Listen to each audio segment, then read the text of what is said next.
और इस वक्त की बड़ी खबर अभी आ रही है मुंबई से रिया चक्रवर्ती पर जो बड़ी खबर आ रही है ईडी के सूत्रों के हवाले से यह बताया जा रहा है कि रिया चक्रवर्ती का मोबाइल फोन जब्त कर लिया गया है। पूछताछ के दौरान रिया चक्रवर्ती ने जो जवाब दिए उससे ईडी संतुष्ट नहीं है, इसलिए रिया चक्रवर्ती का मोबाइल फोन जब्त किया गया है। सिर्फ रिया का ही नहीं, रिया के भाई शैविक और पिता इंद्रजीत चक्रवर्ती का फोन भी जब्त किया गया है। ईडी अब इन तीनों के कॉल डिटेल्स खंगालेगी। रिया किस किस से संपर्क में थी, किसे मैसेज भेजा करती थी, किससे कितनी देर बातचीत हुई, घर छोड़ने के बाद किसके साथ उसका संपर्क हुआ, हर मैसेज और कॉल की डिटेल्स की पूरी जांच होगी। आइए इस पर विस्तृत जानकारी के लिए बात कर रहे हैं हमारे संवाददाता राजीव सिंह। राजीव, क्या अभी तक तथ्य सामने आ रहे हैं और सूत्र एनफोर्समेंट डायरेक्टरेट के क्या बता रहे हैं आपको?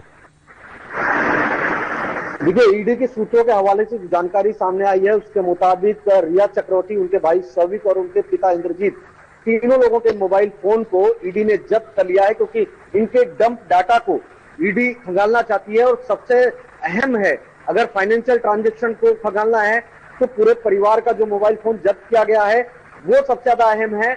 जहां तक सुशांत की मौत के बाद जिस तरह से रिया चक्रवर्ती लगातार विवादों में रही और उसके बाद रिया चक्रवर्ती 8 जून को जब घर छोड़कर गई तो किसके संपर्क में रही, किससे फोन पर कितनी देर तक बात हुई, किसे क्या मैसेज भेजे गए, उन तमाम मैसेज चूंकि अब तो डिलीट हो चुके होंगे, ऐसे में जो डंप डाटा है यानी कि जो डाटा डिलीट हो गया है उसको भी रिट्रीव करने के लिए इन्फोर्समेंट डायरेक्टरेट की तरफ से पूरी कोशिश की जाएगी और इसी तरह की जानकारी अब सामने आ रही है। एक बात और अहम कि 2 दिन रिया चक्रवर्ती से पूछताछ हुई, लेकिन कोई संतोषजनक जवाब अपने इनकम के बारे में भी रिया चक्रवर्ती नहीं दे पाई है।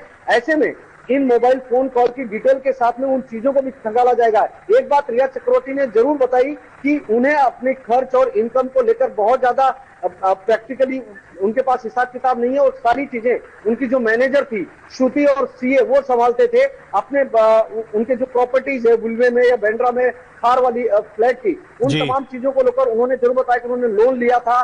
बाकी जो चीजें थी, कुछ चीजें उन्होंने बताया कि उन्होंने कितना कैश पेमेंट किया था, लेकिन सबसे अहम बात यह है कि अपनी इनकम को लेकर भी सीधे तौर पर कोई चीज नहीं बता पाई। उन्होंने श्रुति मोदी। एक सवाल मैं पूछना चाहता हूं, कॉल डिटेल्स की जानकारी मुंबई पुलिस ने सार्वजनिक की थी और उसके आधार पर स्पष्ट था कि महेश भट्ट और उसके अलावा कई ऐसे लोगों से उनके लगातार संपर्क थे। ऐसे में एनफोर्समेंट डायरेक्टरेट के द्वारा कॉल डिटेल्स को खंगाला जाना, क्या यह माना जाए कि मुंबई पुलिस की जांच पर एनफोर्समेंट डायरेक्टरेट भरोसा नहीं कर रहा? देखिए, सिर्फ कॉल डिटेल ही नहीं, मैसेज को भी खंगाला जाएगा, चाहे एसएमएस हो चाहे व्हाट्सएप चैट हो। अब महेश भट्ट का जो नाम सामने आया था कि महेश भट्ट से लगातार वो संपर्क में थी, ये बात उसको लेकर ही महेश भट्ट का बयान दर्ज किया गया था, लेकिन महेश भट्ट के बयान में कोई चीजें ऐसे बहुत ज्यादा स्पष्ट तौर पर सामने नहीं आई, क्योंकि महेश भट्ट के बयान को मुंबई पुलिस ने साझा नहीं किया मीडिया के सामने।